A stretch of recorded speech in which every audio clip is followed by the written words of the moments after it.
Hello friends, welcome to Sri Kadwebai Virani Kanya Vidyalaya, Rajkot online classroom. Standard 11, subject English textbook, and today's topic is unit number 1, read number 2, extract questions answer, and this is the part 3 of our extract question answer. So let's see. Here is the instruction for you. Read the following extracts and answer the questions given below them. નીચે આપેલો extract ધ્યાનપૂર્વક વાંચી અને તેમાં આપેલા પ્રશ્નોના જવાબ આપો. So extract number 1. Then what happened? asked Neelam. Well, I kept close to the ground on my belly. I was worried if the mother was around. Soon I saw a very strange thing happen. All of a sudden, a huge black bear came growling from the trees and rushed toward the cubs. Now I was worried more about the cubs than me. Within no time, I heard a deafening roar of anger from just a few meters away from me. To my horror and surprise, a big white cat, the mother snow leopard, appeared, jumping down on a nearby huge rock. So, let's see the questions. The first question is, which strange thing did Ali Bhai see? Which એટલે કયું? Which strange thing એટલે કે કઈ વિચિત્ર વસ્તુ? Did Alibhai see? અલીભાઈએ જોઈ. અલીભાઈએ કઈ વિચિત્ર વસ્તુ જોઈ?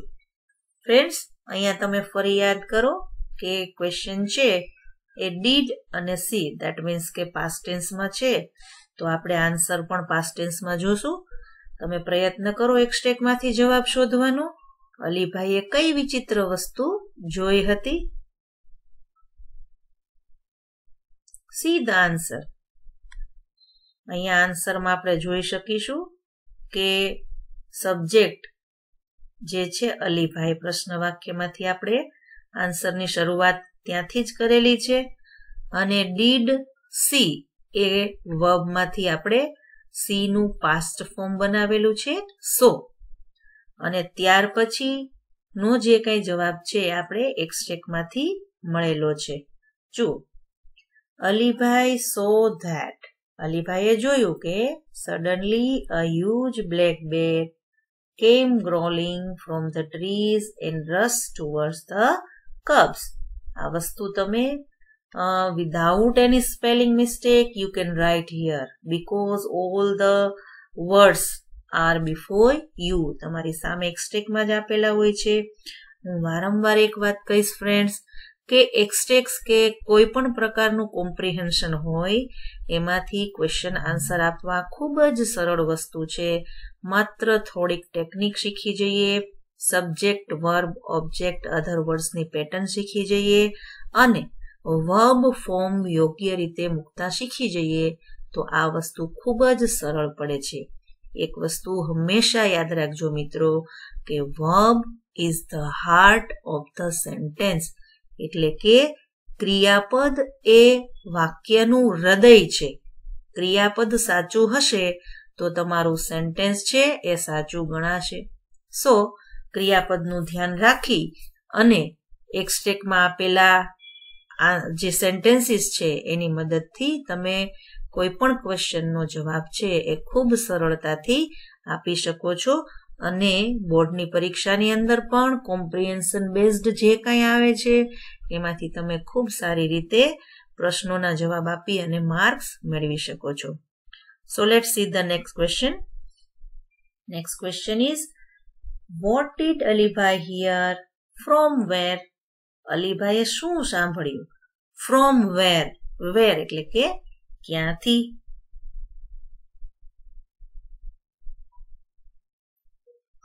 સો અહીં આપણે ફરી પાછું અલીભાઈ છે, સબ્જેક્ટ લીધો છે, ક્વેશ્ચન સેન્ટેન્સમાંથી જ આન્સર બનાવવાની કોશિશ કરો. અલીભાઈ છે સબ્જેક્ટ છે did hear નું આપણે past tense નું રૂપ બનાવેલું છે heard. So Alibhai heard a deafening roar of anger. આ થયો પ્રથમ પ્રશ્નનો જવાબ. હવે બીજા પ્રશ્નનો જવાબ એની સાથે આપણે જોડી લીધો છે. ફ્રોમ વેર, ક્યાંથી સાંભળ્યો હતો? From just a few meters away from him. Third question. What happened to અલીભાઈ's horror and surprise? અલીભાઈના horror and surprise વચ્ચે શું બન્યું? happen એટલે બનવું. શું બન્યું?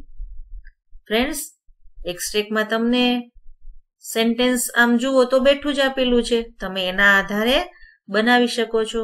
અહીંયા વાક્યમાં તમને એક્સ્ટ્રેક્ટમાં જુઓ to my horror and surprise એવી વાત કરી છે. તો માય એ અલીભાઈ પોતાની વાત કરે છે, ડાયલોગમાં છે એટલે એને પોતાના માટે માય યુઝ કરેલું છે.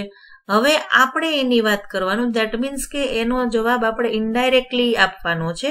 શું આપણે એ માયને બદલે અલીભાઈની વાત કરશું, જવાબ આવો બનાવશું કંઈક.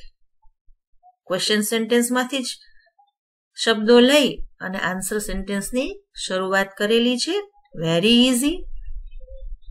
ટુ અલીભાઈ's horror and surprise, a big white cat, the mother snow leopard, appeared jumping down on a nearby huge rock. Down નો સ્પેલિંગ છે જોજો, સ્પેલિંગ મિસ્ટેક અહીંયા પ્રિન્ટિંગ મિસ્ટેક છે, DOWN. So extract number 2. Thank God I was lucky, for her eyes were fixed on her cubs and she didn't look up at me. Within moments, the mother leopard leaped down to the cubs to protect them. Springing up in the air, she landed straight on the bear, fiercely and fearlessly. The bear lost his balance. The violent wild beast went rolling down the steep, snowy slope, tumbling on each other, till they landed in the narrow valley with a loud thud. I was craned my neck, and so did the two frightened cubs. Here is the first question for you. How can we say that Alibhai was lucky? How એટલે કઈ રીતે? ક્રિયાની રીત પૂછવા માટે હાઉથી પ્રશ્ન બનાવવામાં આવે છે. તો આપણે કઈ રીતે કહી શકીએ કે અલીભાઈ લકી હતા? આઈ થિંક તમારી સામે જવાબ છે જ, અને હવે તો તમને એક્સ્ટ્રેક્ટમાંથી જવાબ ફાઇન્ડ આઉટ કરતા આવડી જ ગયા હશે. જુઓ, સ્ટાર્ટિંગ મેં પ્રશ્ન વાક્યમાંથી જ લીધેલું છે. We can say that Alibhai was lucky because the mother leopard's eyes were fixed on her cubs and she didn't look up at him. અહીંયા પણ આપણે અલીભાઈના જે સેન્ટેન્સીસ છે જે ડાયરેક્ટ નેરેશનમાં કહેવાય એને આપણે ઇનડાયરેક્ટ ફોર્મમાં ચેન્જ કરી અને આન્સર બનાવેલો છે. Next question. What did the mother leopard do to protect the cubs? Mother લેપર્ડે પોતાના કબ્સને, બચ્ચાઓને પ્રોટેક્ટ કરવા માટે, એનું રક્ષણ કરવા માટે શું કર્યું? આ પહેલાય મેં તમને વાત કરી છે કે જ્યારે ડીડ અને ડુ થી પ્રશ્ન પૂછવામાં આવે ત્યારે કર્તા દ્વારા જે કોઈ ક્રિયા કરવામાં આવેલી હોય એ ક્રિયાને આન્સરમાં વર્ણવવાની હોય છે. સો અહીંયા કર્તા ધ મધર લેપર્ડ છે. હવે એણે જે કંઈ કરેલું છે એના બચ્ચાઓને પ્રોટેક્ટ કરવા એ આપણે આન્સરમાં આપીશું. Let's see. To protect the cubs. જુઓ, once again, to protect the cubs, these are the words taken from the question sentence. So, to protect the cubs, the mother leopard, હવે એણે જે કઈ ક્રિયાઓ કરી છે એનું વર્ણન અહીંયા સેન્ટેન્સમાં કરેલું છે. leap down to them, springing up in the air, She landed straight on the bear fiercely and fearlessly.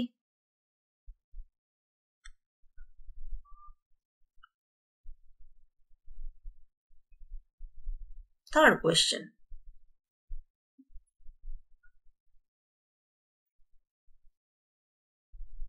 Where did the mother leopard and the bear land? How? આવી રીતે પણ પ્રશ્ન પૂછી શકે.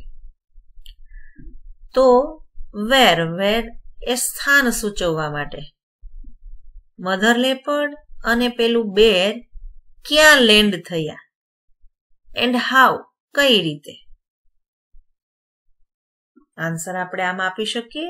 ક્વેશ્ચન સેન્ટેન્સમાંથી જ સબ્જેક્ટ લઈ લેવાનો. સબ્જેક્ટ ધેટ મીન્સ કરતા the mother leopard and the bear, then did and land એ પાસ્ટ ટેન્સ સૂચવે છે. સો આપણે લેન્ડનું પાસ્ટ ટેન્સ લેન્ડેડ બનાવેલું છે. એન્ડ હવે પછી આપણે વેર ધેટ મીન્સ કે સ્થળ જે છે એનો ઉલ્લેખ કરવાનો છે. તો ઇન ધ નેરો વેલી. હવે કઈ રીતે, હાઉ કઈ રીતે એનો જવાબ આપેલો છે. by rolling down the steep snowy slope tumbling on each other. આવી રીતે તમે એક એક વસ્તુનો જવાબ આપતા જશો તો સંપૂર્ણ પ્રશ્નનો જવાબ તમે સારી રીતે આપી શકશો. Extract number 3.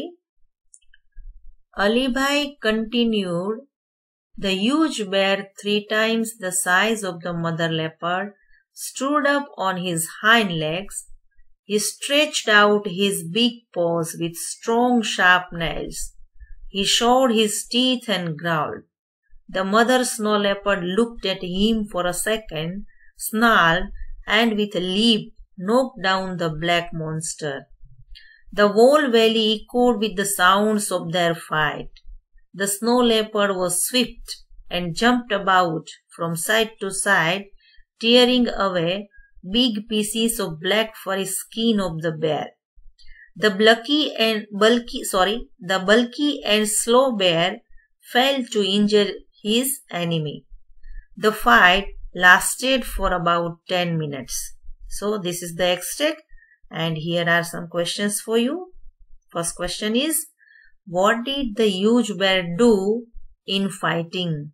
Fighting જે બે વચ્ચે ચાલી રહી હતી એમાં પેલા બેર છે એને શું કર્યું, રીછે શું કર્યું. Once again here did and do. So we have to indicate or we have to write down the answer of the action of the huge bear in the fighting. Huge bear ની જે કાંઈ action હતી એ આપણે અહીંયા લખવાની રહેશે. So the કર્તા is, the subject is the huge bear.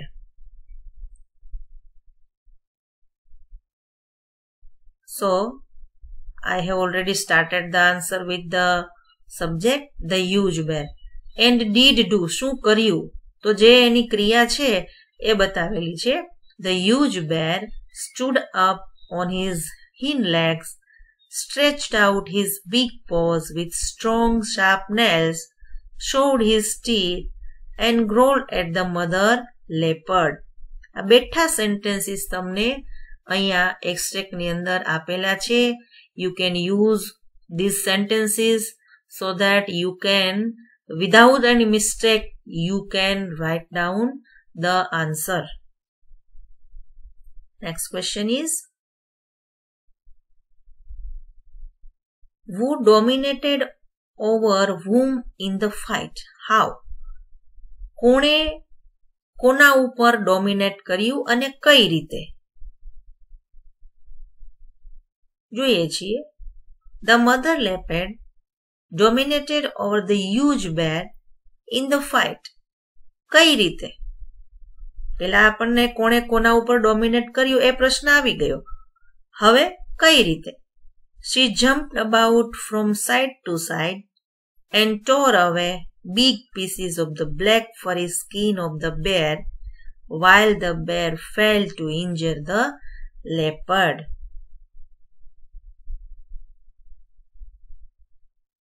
The third question, find out the synonyms of the following words from the extract. અહીંયા તમને synonyms find out કરવાના કીધા છે. આમ તો એક ક્વેશ્ચન પરીક્ષાની અંદર એવું હોય છે કે એક એક્સ્ટ્રેક્ટમાંથી તમને 2 ક્વેશ્ચન્સ જ પૂછવામાં આવે છે, પરંતુ અહીંયા હું તમને 3 or 4 ક્વેશ્ચન્સ છે એ for your more practice I am giving you 2 for the more practice. તો આવું પણ પૂછાઈ શકે કે synonyms words, opposite words. So here are the answer of 2 words. The synonyms are bulky for heavy and enemy for foe. So friends, આજ માટે આટલું જ.